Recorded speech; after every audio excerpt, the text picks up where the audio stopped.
Q106.7 weather. Here's your KQNK forecast. Bright sunshine expected today with daytime highs approaching 71. North winds 8 to 15 miles per hour. Lows around 33. Tonight, clear skies. Mainly clear tomorrow. High temperatures reach up to 67. Temps well above average Thursday and Friday with highs in the low 70s. Looking at the long range, 69 Saturday, 60 Sunday, and 53 on Monday. From the Weatherology Weather Center, I'm staff meteorologist Laura Lockwood. Currently 67. This Kansas Information Network update is brought to you by Eaton Roofing and Exteriors.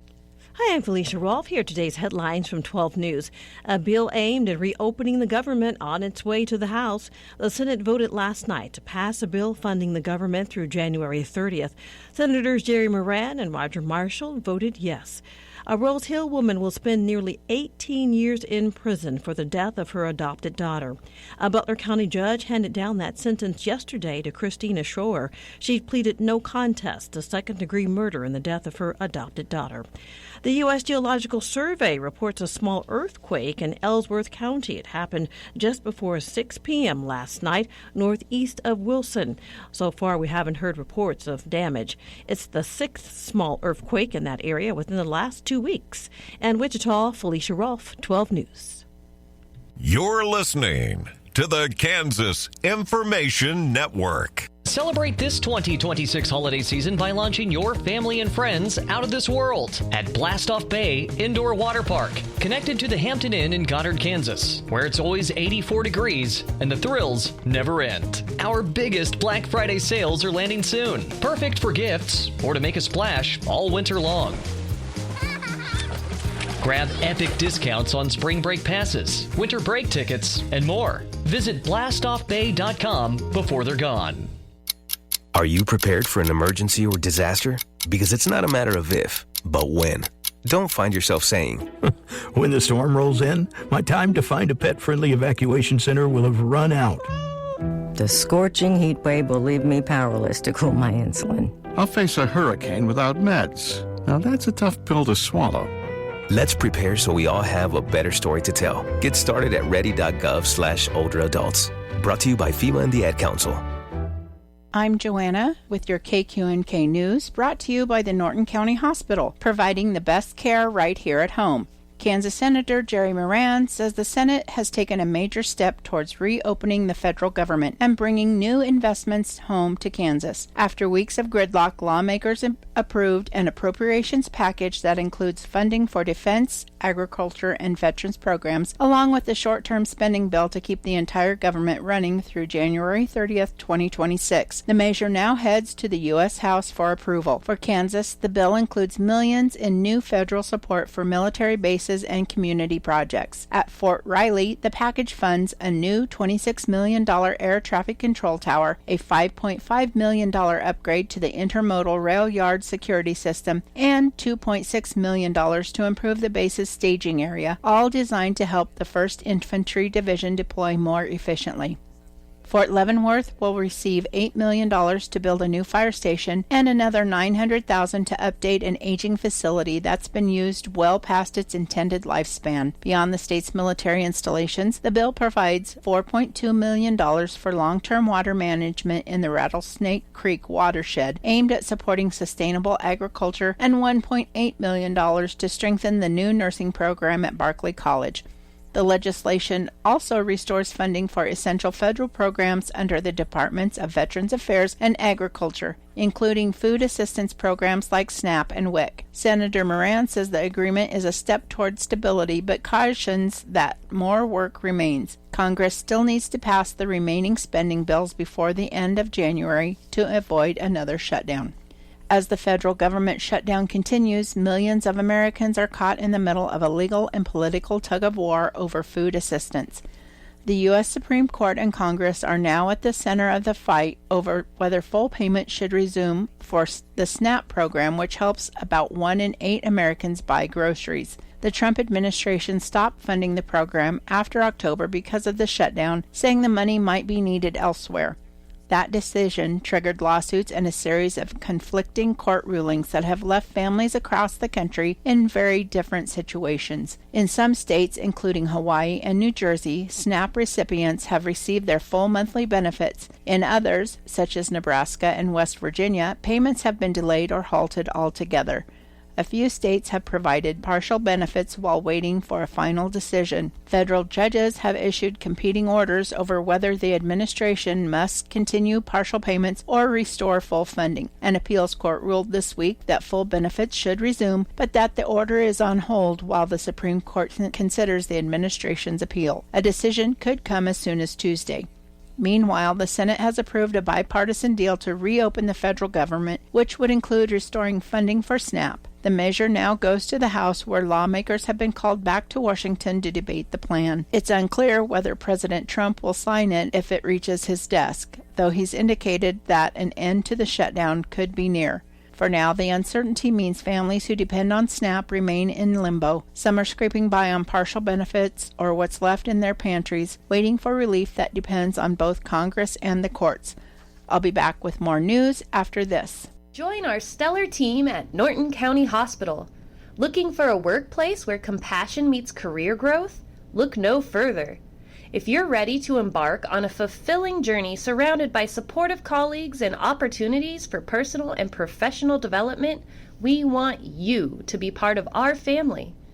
Explore exciting career offerings and our comprehensive range of benefits, including capers, on the Career tab at ntcohosp.com. Kansas Senator Roger Marshall says Republicans are preparing to unveil a new health care plan as Congress debates the future of the Affordable Care Act. While he hasn't said whether the House should hold a vote next month or on the ACA, Marshall emphasized that his focus is on reducing health care costs and giving patients more control over their care. He outlined several proposals aimed at reshaping how federal health care dollars are spent, including redirecting some of the $150 billion in annual insurance subsidies toward consumers through expanded health savings accounts and community health centers. He also pointed to tackling fraud with existing programs and rolling back pharmacy benefit manager or PBM fees as key priorities. Marshall said Republicans plan to introduce a new health care bill by December. The proposals would include measures for pricey Marshall said Republicans plan to introduce a new health care bill by December. The proposal would include measures for price transparency, allowing patients to compare hospital costs and outcomes, as well as new high-risk and reinsurance pools in every state.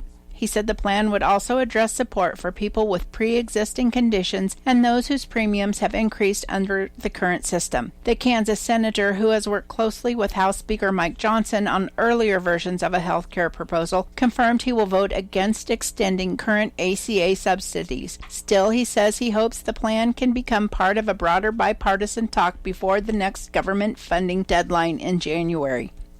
Marshall's comments come as Republicans seek to reframe their health care agenda, arguing that the Affordable Care Act remains too costly and overly dependent on federal spending, while Democrats continue to defend the law as essential to providing affordable coverage for millions of Americans. Developmental Services of Northwest Kansas hosted its annual awards luncheon in Hays on October 21st. Awards were given throughout the afternoon to staff, persons served, and community members. The first awards of the afternoon were given to employees of DSNWK for their years of service. Those staff recognized and listed were Atwood, Amber Barnett, and Martrina Urban. From Hill City, Cynthia Bauer, Kelly Granger, and Dawn Powell. From Norton, Deirdre Nelson. Special recognition was also paid to 3 staff members for their outstanding work with persons with disabilities. April Lejeune of Atwood, Delene Reinhardt of Hayes, and Dawn Rose of Russell were each presented with the Employee of the Year Award. A $100 scholarship award was presented to Alyssa Cole, who is attending Fort Hays State University. This award was given from the Geraldine Becker Memorial Scholarship Fund for employees studying in higher education in a field related to serving people with developmental disabilities. Several awards were given to individuals served by DSNWK for achievement through employment. Those receiving awards and listed by location are Atwood, Kelly Fisher and Judy Liker, Hill City, Alyssa Logue and Val Straddle. DSNWK's newest awards recognize contractors through its shared living program. Those receiving awards for 1 year were Kiara Goodwin, Kimberly Griffith, Gloria Johnson, Tabitha Madden, Casey Whitley, and Landon Williams of Goodland. DSNWK presented 2 individual achievement awards to individuals served by DSNWK. Ariana Austin Oder of Lucas and Jared Barnes of Hill City were presented these awards, which go each year to 1 youth and 1 adult who have shown tremendous individual progress throughout the year. Finally, DSNWK recognized 2 longtime advocates for DSNWK for their support with its Vision of Hope Awards. The Schoper family of Goodland and Connie Weber and the late Alan Weber of Oakley were honored. DSNWK paid tribute to them for their outstanding support over the years for those with intellectual and developmental disabilities. DSNWK is a 501c3 nonprofit serving 18 counties in northwest Kansas with a mission to advocate for persons with disabilities and those who care about them by planning and supporting a life of dignity, interdependence, and personal satisfaction in the community. Graveside interment for Dixie Haney, 90, of Norton, will be held at 1 p.m. Friday, November 14th at the Mount Hope Cemetery in Elmina. Memorial contributions may be made to the Plumer Gobber Funeral Home, 215 West Main Street in Norton, to help with final expenses, and condolences may be left at plumergobber.com. I'm Joanna. Your KQNK News was brought to you by the Norton County Hospital. You can call Norton County Hospital at 785-877-3351 for all your health care needs. Kansas Agriculture Network News. Good day, everyone. I'm Greg Akagi. Of course, one of the things you see around this time of year, pumpkin pies. And pumpkins play such a big part during the holiday season, from ornamental decorations on Halloween to pumpkin pies during Thanksgiving and Christmas holidays. Pumpkins are a big part of family life. Nathan Johanning of the University of Illinois Extension Service says there are more types of pumpkins than people may realize, and that starts with research and development. Is in multiple areas. A lot of it has to do with new varieties, especially when it gets in the realm of the ornamental side, which include the jack-o'-lanterns and any of our various colors. A lot of that happens within different seed companies all around the United States that supply seeds for the area. So a lot of that is they're working hard to breed and develop different varieties to give new colors, new things. I mean, we have pumpkins that are now a really golden yellow color. We didn't have that a few years ago. So that's a large part of it. There are a lot of similarities between growing pumpkins and other types of commodities. At the University of Illinois, we host trials looking at varieties, but also we've looked at different ways to manage weeds, different conservation practices like utilizing cover crops and how that can be adopted into a pumpkin system and things like that. So there's a large gamut of things. We also have a plant pathologist in Champaign-Urbana that works exclusively on disease management. Pumpkins are susceptible to many diseases, including powdery mildew and others that can cause the leaves to die and the plant to die. There's things that can cause the fruits to rot. The comments from Nathan Johanning of the University of Illinois Extension Service, talking about pumpkins, especially this time of year, from ornamental to Thanksgiving and Christmas holidays, when you are taking that slice of pie and eating it down with whipped cream on top. You're listening to Agriculture News on the Kansas Agriculture Network. The